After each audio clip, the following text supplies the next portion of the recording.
We've seen that this matrix leads to this equation, which with this assumption leads to this solution.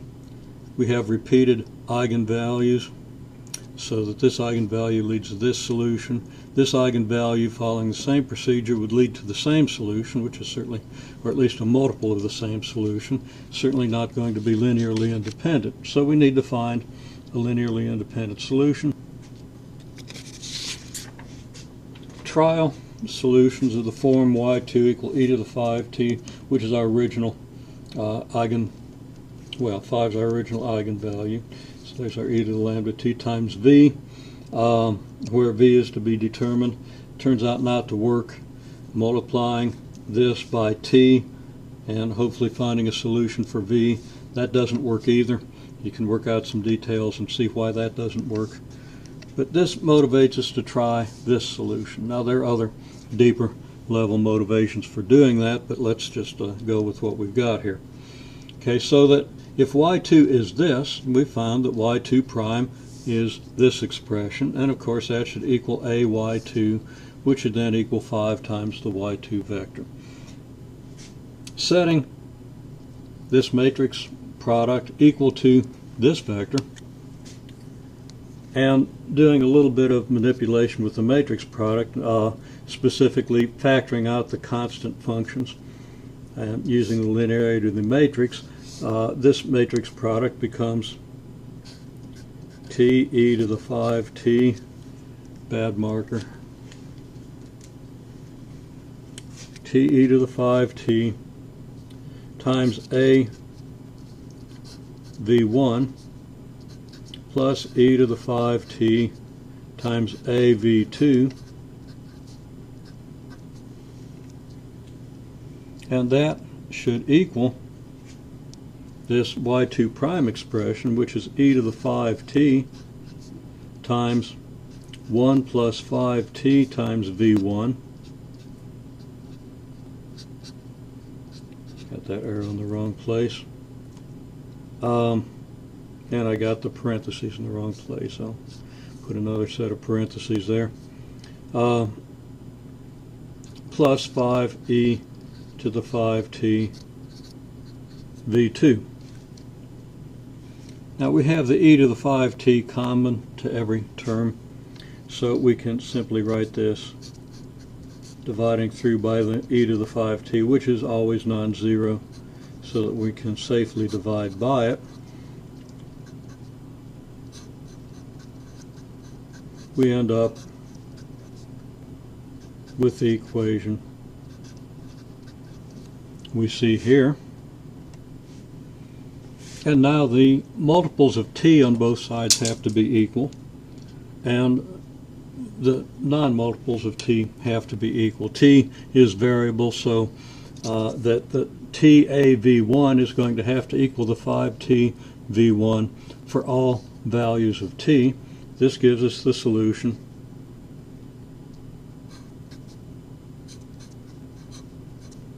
TAV1 equals 5t v1, not the solution, but it gives us the condition on our solution set that this must be the case, and then our condition on v2 is simply that a v2 equal 1 times v1 plus 5 v2.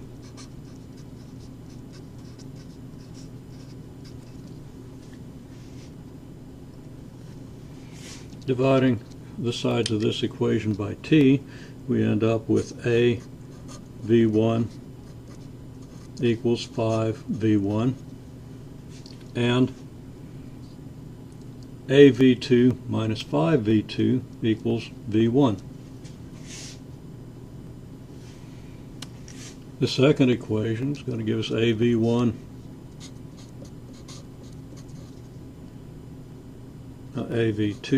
minus 5v2 equals v1. Now, what we have here is simply the eigenvalue equation, the eigenvalue equation. A v1 equals lambda v1 for the eigenvalue we've already found for a. so that V1 could be, for example, our first solution. V2, well, let's just do a little something here. First of all, I'm going to write this as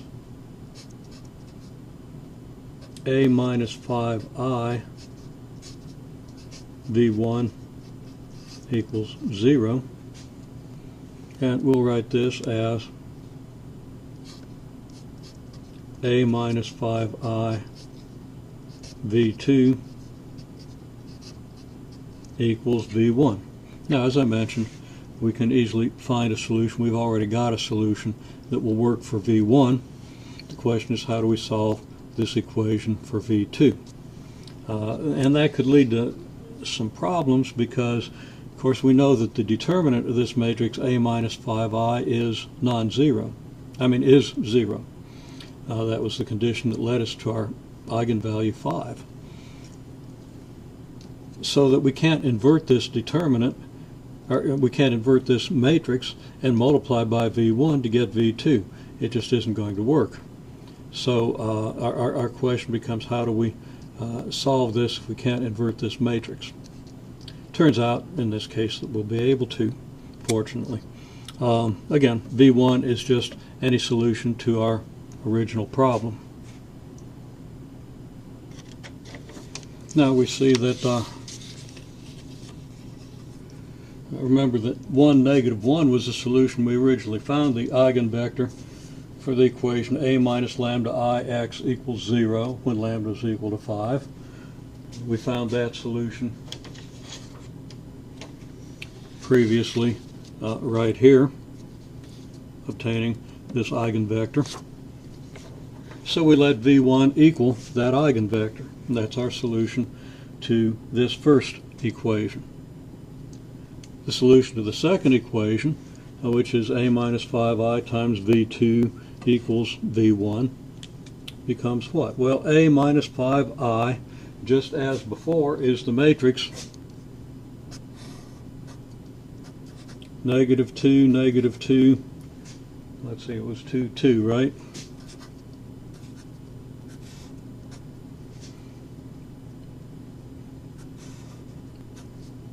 Multiplied by x1, x2 should be equal now to V1, which we found, and we've chosen to be 1, negative 1. Remember, V1 could be any solution to this equation, but any solution is going to be a multiple of this solution, so this solution's as good as any. Okay? Now, we simply solve that for x1 and x2. What do we get? We get negative 2x1 minus 2x2 equals 1, or 2x1 plus 2x2 equals negative 1. Fortunately, and this will always turn out to be the case, these two equations are again multiples of each other, even though over here we don't have 0, 0 anymore. We still find that the two equations are multiples of one another, and it's not too hard to prove that that's always going to be the case, with certain fairly broad restrictions on our original matrix. Now, just as before, we don't get a specific solution for x1, x2. Our solution to this equation, if we solve for x2, is going to be x2 equals what? Negative 2x2 is going to be 1 plus 2x1, so that x2 is going to be 1 plus 2x1 over negative 2, or negative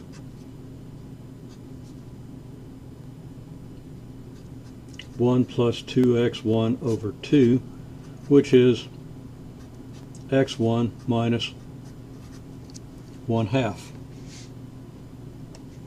That's going to work for any x1 we might want to choose. So we might as well let x1 equal 1. And that gives us x2 equals 1/2, meaning that our v2 vector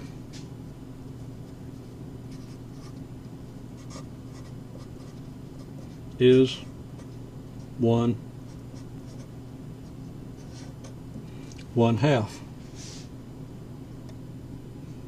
Now we have our v1 vector here, we have our v2 vector here, and why do we have a v1 and a v2 vector? Well, that goes back to our original assumption that we have a solution y2 equals t e to the 5t v1 plus e to the 5t v2. All we have to do is plug in our v1 and v2 vectors now, and we have a solution to our system. So, just rewriting what we wrote here, our assumed solution. Our solution is now equal to the assumed solution for the vectors v1 and v2 that we've found here, so that the solution is going to be t e to the 5t multiplied by the v1 vector, which is 1, -1, plus e to the 5t times the v2 vector, which is 1/1/2. And that's e to the 5t. I said it, I didn't write it.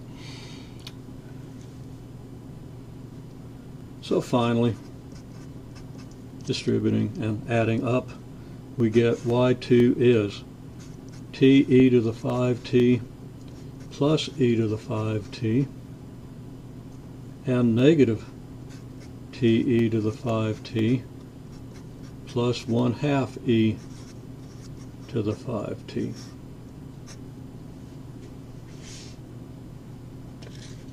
Now our first solution was y1 equals e to the 5t times 1 -1.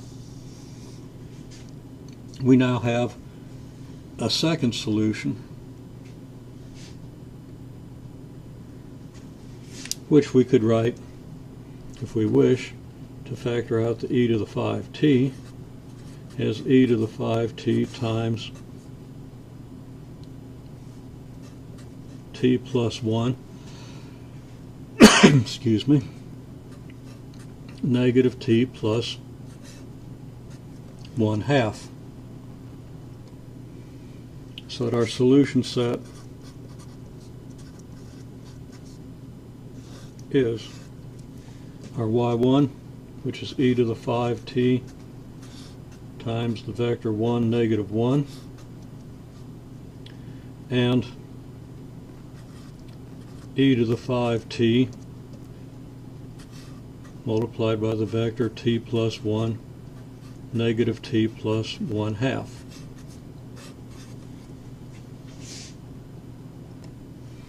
We can check that the Wronskian, which is the determinant of our psi vector, equals something that's not equal to 0. Now you can check that on your own. And I'm writing uphill again. The general solution to our original system, which you can also check, and it's possible that I've got an error somewhere in these calculations, although I've been fairly careful. Our general solution is y of t equals c1 e to the 5t times 1 -1 plus c2 e to the 5t times t plus 1 negative t plus 1/2.